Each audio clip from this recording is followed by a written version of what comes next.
The real kicker, though, was how much I paid for it.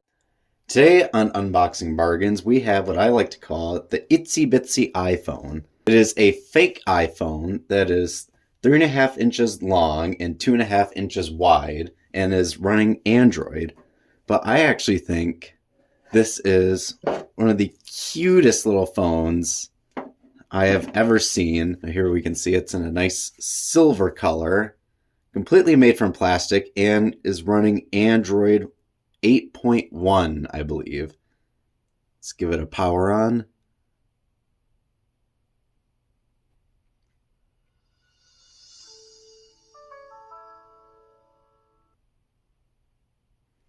Now, that took a half an hour. Not literally, but it was a long time. So now, without further ado, let's peel off the front screen plastic. Let's see how this screen actually feels. It doesn't feel too bad.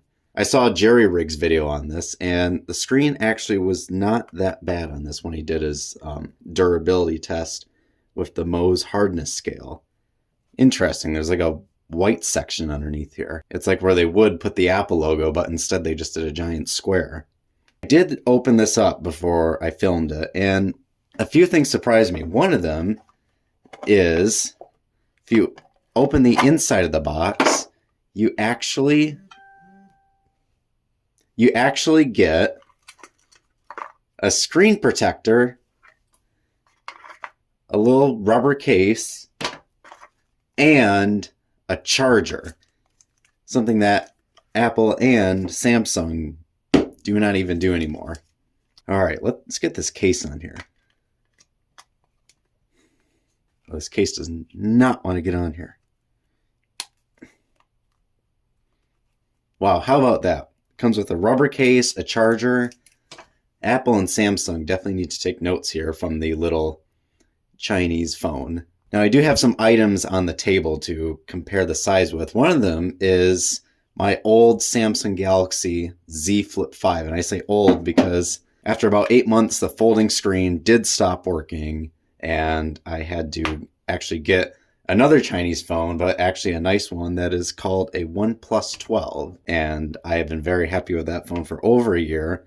But as you can see, this little phone is about the same size as the Fold, lengthwise, as the Fold folded up. All right, now that we are inside the tiny little phone, we can see it's got a fake Apple operating system that actually doesn't look all that bad. And we can see we've got Play Store, camera, email, Facebook, WhatsApp.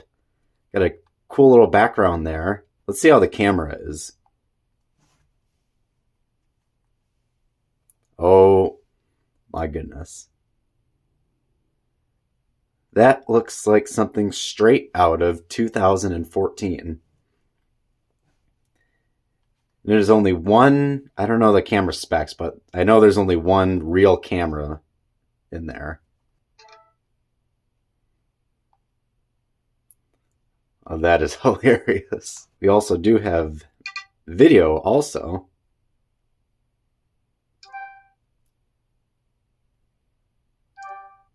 Continuing to scroll around, this really does feel just like an old Android phone back from the 2014, 2016. All right, so I've connected to the internet and have managed to get to YouTube. So let's see.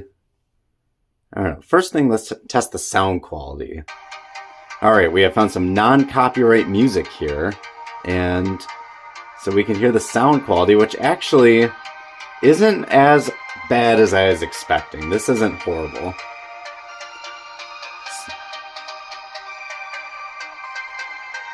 Although on a side note, this thing is heating up. Maybe I'll try taking the case off. We don't need the case on it. Alright, got the case off, and this thing still is getting very, very hot. And I noticed the battery percentage is dropping very quickly. I do not have the best lighting for this phone with the screen on either.